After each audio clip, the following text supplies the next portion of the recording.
Hello అందరికీ. Welcome back to our channel. అయితే దొండకాయ అంటే ఎవరికి ఇష్టం ఉండదో వాళ్ళు ఒకసారి ఇలా ట్రై చేస్తే చాలా ఇష్టంగా తింటారు. అయితే ఈరోజు మనం దొండకాయ ఎగ్ కర్రీ ఎలా చేద్దామో చూసేద్దామా? అయితే ముందుగా పచ్చిమిర్చి ఇంకా ఆనియన్ అయితే కట్ చేసేసుకొని పెట్టుకోవాలి. కరివేపాకు, కొత్తిమీర కూడా పక్కన పెట్టేసుకోవాలి. తర్వాత మంచిగా స్టవ్ అయితే ఆన్ చేసేసి ప్యాన్ పెట్టేసి అందులోకి ఒక 2 టేబుల్ స్పూన్స్ వరకు ఆయిల్ అయితే వేసేద్దాం. వేసేసి మంచిగా ఆయిల్ అయితే హీట్ అయినంక ఆవాలు ఇంకా జీలకర్ర అయితే వేసేసుకోవాలి. తర్వాత పచ్చిమిర్చి ఇంకా ఆనియన్ కూడా వేసుకోవాలి. ఆనియన్ అయితే ఒక్కటైతే సరిపోతది మనకి. పచ్చిమిర్చి ఒక 5, 6 అయితే మంచిగా ఇట్లా పొడవులో కట్ చేసేసుకొని చిన్నగా పచ్చిమిర్చి అయితే కట్ చేసేసుకొని పచ్చిమిర్చి కూడా వేసేసుకోవాలి. సో చూస్తున్నారు కదా మంచిగా పచ్చిమిర్చి ఇంకా ఆనియన్ అయితే ఫ్రై అయిపోతున్నాయి. మధ్య మధ్యలో క్యాప్ అయితే మూత అయితే తీసుకుంటూ మంచిగా ఇట్లా ఒకసారి కలపాలన్నమాట. ఎందుకంటే కింద అడుగంటుతది.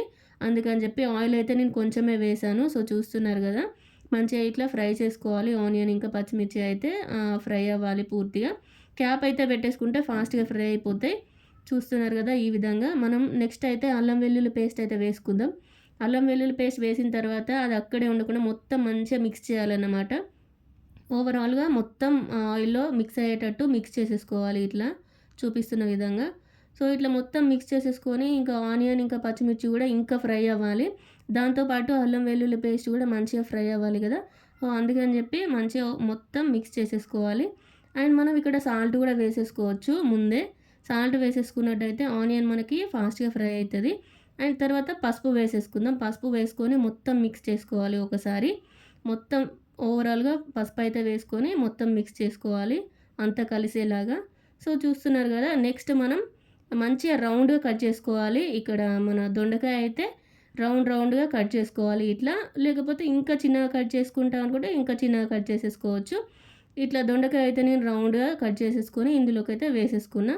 మొత్తం పసుపు అంతా మిక్స్ అయ్యేలాగా మొత్తం కలుపుకోవాలన్నట్టు. ఆయిలు, పసుపు, పచ్చిమిర్చి, ఆనియన్ అంతా మిక్స్ చేసేసుకోవాలి. ఆ దొండకాయలతో పాటు మొత్తం మిక్స్ చేసేసుకొని మనం సాల్ట్ అయితే వేసేసుకోవాలి. సో, చూసుకోవాలి సాల్ట్ మనకు సరిపోతుందా లేదా అని చెప్పి చూసుకుంటూ వేసేసుకోవాలి. తర్వాత మంచిగా మూత అయితే పెట్టేసుకొని మంచిగా మగ్గనివ్వాలి అందులో. సో, చూస్తున్నారు కదా! నేనైతే ఇక్కడ సాల్ట్ వేస్తున్నా. కొంచెం సేపు మగ్గిన తర్వాత సాల్ట్ అయితే ఏసి మొత్తం మళ్ళీ ఒకసారి కలపాలన్నమాట. సో, స్టార్టింగ్‌లో మనం సాల్ట్ కొంచెమే వేయాలి. తర్వాత చూసుకొని వేసుకోవచ్చు. చూస్తున్నారు కదా! ఇక్కడ నేను 4 ఎగ్స్ అయితే కొట్టిపోసిన. ఎగ్స్ మనం ఇట్లా కొంచెం మనకి ముక్క ఉడికిందా లేదా అని చూసుకోవాలి దొండకాయ. దొండకాయ ఉడికిన తర్వాత ఒక 80% అట్లా ఉడికిన తర్వాత మనం ఒక 4 ఎగ్స్ అయితే తీసుకొని మంచిగా కొట్టి అందులో పోసుకోవాలన్నట్టు. వేసేసుకొని మొత్తం ఒకసారి మిక్స్ చేసేసుకొని నెక్స్ట్ అయితే మనం కారం వేసుకోవాలి. చూస్తున్నారు కదా! నేను ఒక 2 టేబుల్ స్పూన్స్ కారం వేసిన. ఇక్కడే మళ్ళీ కొంచెం సాల్ట్ ఎయాలి. సాల్ట్ వేసిన తర్వాత మళ్ళీ కొంచెం మసాలా అయితే వేసేసుకోవాలి. సో, చూస్తున్నారు కదా! ఇట్లా మసాలా అయితే మీద అట్లా కొంచెం అట్లా యాడ్ చేసేసుకొని మొత్తం మళ్ళీ ఒకసారి మిక్స్ చేసేసుకోవాలి. సో, ఇట్లా మొత్తం మనకి ఎగ్ అక్కడక్కడ దొండకాయకి పట్టుకుంటుందన్నట్టు. అందుకనే మనం ఎగ్ కొట్టిపోసిన తర్వాత ఒక 1 మినిట్ అట్లా ఆగినట్టయితే అక్కడక్కడ మనకి ఎగ్ అనేది ఉండిపోతది. అందుకనే మొత్తం ఇట్లా మిక్స్ చేసేసుకోవాలి. కారం, ఉప్పు, మసాలా మొత్తం కలవాలి గదా! అందుకని జెప్పి మొత్తం ఇట్లా మిక్స్ చేసేసుకోవాలి. చూస్తున్నారు గదా! ఇట్లా మొత్తం ఒకసారి మిక్స్ చేసేసుకొని మళ్ళీ ఒకసారి మనం క్యాప్ అయితే పెట్టుకోవాలన్నట్టు. ఫ్లేమ్ అయితే లో ఫ్లేమ్ పెట్టుకోవాలి. లో ఫ్లేమ్‌లోనే ఉంచాలి. ఎందుకంటే ఆల్రెడీ మనకు మొత్తం దొండకాయ అయితే ఉడికింది గాబట్టి కింద మాడుతది. అందుకని జెప్పి ఇట్లా లో ఫ్లేమ్‌లో పెట్టుకోవాలి. తర్వాత ఇక మనకు ఒకసారి సాల్ట్ చూసేసుకొని ఇక్కడ మనం కొత్తిమీర అయితే వేసేసుకోవాలి. చిన్నగా సన్నగా తరగాలి కొత్తిమీర.